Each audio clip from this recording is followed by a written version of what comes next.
Dasar-dasar pendidikan, definisi, tujuan, dan fungsi pendidikan. 1. Definisi pendidikan.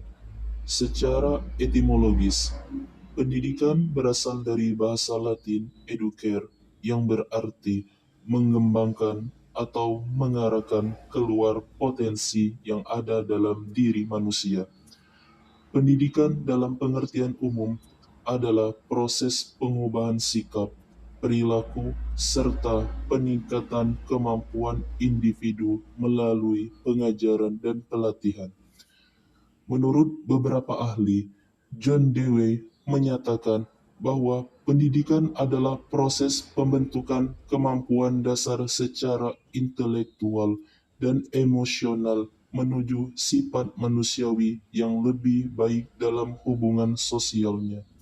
Ki Hajar Dewantara mendefinisikan pendidikan sebagai tuntunan di dalam hidup tumbuhnya anak-anak agar mereka dapat mencapai keselamatan dan kebahagiaan setinggi-tingginya baik sebagai manusia maupun sebagai anggota masyarakat.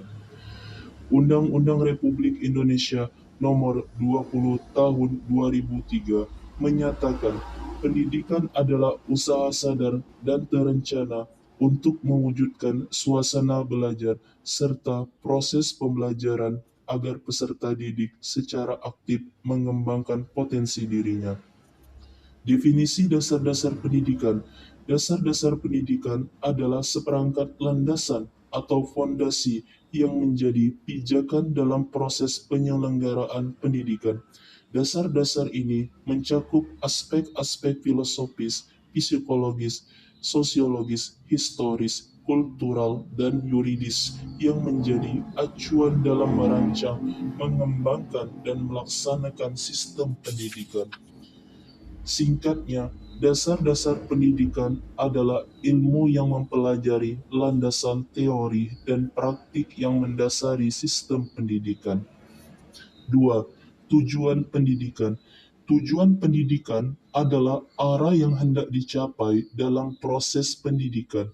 Menurut Undang-Undang Nomor 20 Tahun 2003, Pasal 3, tujuan pendidikan nasional adalah berkembangnya potensi peserta didik agar menjadi manusia yang beriman dan bertakwa kepada Tuhan Yang Maha Esa, berakhlak mulia, serta berilmu, cakap, kreatif, mandiri, serta menjadi warga negara yang demokratis dan bertanggung jawab.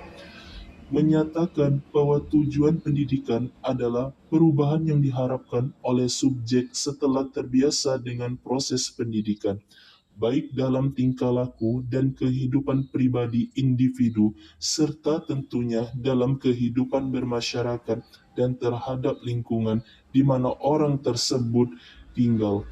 Bahwa tujuan pendidikan adalah seperangkat hasil pendidikan yang dicapai siswa setelah kegiatan belajar. Segala kegiatan pembelajaran, baik supervisi instruksional atau pelatihan, bertujuan untuk mencapai tujuan pendidikan. Dalam konteks ini, tujuan pendidikan merupakan bagian dari sistem pendidikan yang mempunyai kedudukan dan misi sentral. Oleh karena itu, setiap pelatih harus mempunyai pemahaman yang baik mengenai tujuan pelatihan. Tujuan mempelajari dasar-dasar pendidikan adalah untuk: 1. Memberikan landasan ilmiah agar proses pendidikan tidak berlangsung secara sembarangan, tetapi berdasarkan teori dan prinsip yang benar. 2. Membentuk pemahaman filosofis, membantu pendidik memahami makna dan nilai pendidikan secara mendalam. 3. Menyesuaikan pendidikan dengan kebutuhan masyarakat. 4. Mengembangkan kemampuan profesional pendidik, memberi pengetahuan mendalam tentang aspek psikologis, sosial, dan hukum yang memengaruhi kegiatan mendidik. 5.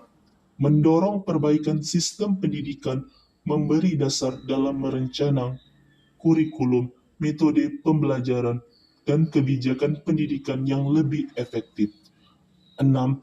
Menumbuhkan kesadaran kritis, membantu pendidik berpikir kritis terhadap sistem pendidikan yang ada dan memperbaikinya bila perlu.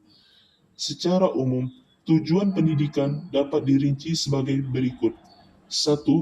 Mengembangkan kemampuan intelektual dan keterampilan peserta didik. 2. Membentuk pribadi yang berkarakter dan berakhlak mulia. 3. Mempersiapkan peserta didik agar mampu hidup bermasyarakat, berbangsa, dan bernegara. 4. Meningkatkan kualitas sumber daya manusia untuk pembangunan bangsa. 3. Fungsi pendidikan. Pendidikan memiliki berbagai fungsi yang berkaitan dengan kehidupan individu maupun masyarakat. Menurut Sokidjo Notoatmojo, pendidikan memiliki fungsi pengembangan individu, sosialisasi, dan pengendalian sosial. Adapun fungsi pendidikan secara umum adalah 1. Pengembangan potensi. 2. Sosialisasi. 3. Kontrol sosial. 4. Persiapan karir. 5. Inovasi sosial yang berdaya saing, bermoral, dan berkeadilan.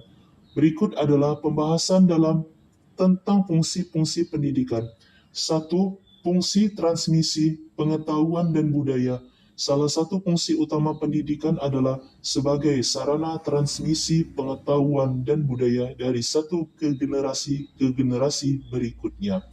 Dalam konteks ini, sekolah, keluarga, dan masyarakat berperan sebagai institusi yang menjaga keberlanjutan budaya. Pendidikan juga menjadi alat untuk mempertahankan warisan intelektual manusia. Berbagai penemuan ilmiah, karya seni, dan filsafat yang dihasilkan oleh generasi sebelumnya diajarkan kepada generasi muda melalui proses pendidikan. Sebagai contoh, pengajaran sejarah dan bahasa dalam kurikulum sekolah berfungsi untuk membangun kesadaran akan identitas bangsa sekaligus menghubungkan individu dengan akar budayanya. Dengan cara ini, pendidikan tidak hanya melestarikan budaya, tetapi juga mendorong individu untuk berkontribusi dalam pengembangan budaya tersebut. 2. Fungsi pengembangan potensi individu. Pendidikan berfungsi sebagai alat untuk mengembangkan potensi individu secara maksimal. Setiap manusia memiliki kemampuan, bakat, dan minat yang unik, dan pendidikan bertugas membantu individu mengenali dan mengembangkan potensi tersebut. 3. Fungsi sosialisasi dan integrasi sosial. Pendidikan juga berfungsi sebagai sarana sosialisasi di mana individu diajarkan cara berinteraksi dan beradaptasi dengan lingkungan sosialnya. Melalui pendidikan, individu belajar tentang norma, nilai, dan aturan yang berlaku dalam masyarakat, sehingga mereka dapat menjadi anggota masyarakat yang bertanggung jawab dan produktif. Fungsi sosialisasi ini seringkali terjadi dalam konteks formal, seperti di sekolah, di mana siswa belajar tentang disiplin, kerjasama, dan toleransi. Selain itu, pendidikan berperan dalam menciptakan integrasi sosial dengan mempromosikan nilai-nilai universal seperti persatuan, keadilan, dan keberagamaan. Di Indonesia, misalnya, pendidikan menjadi alat penting untuk membangun kesadaran akan pentingnya Bhinneka Tunggal Ika, yaitu semboyan yang mencerminkan keberagaman dalam kesatuan. Pendidikan yang inklusif dapat membantu mengurangi konflik sosial dan menciptakan harmoni di tengah masyarakat yang heterogen.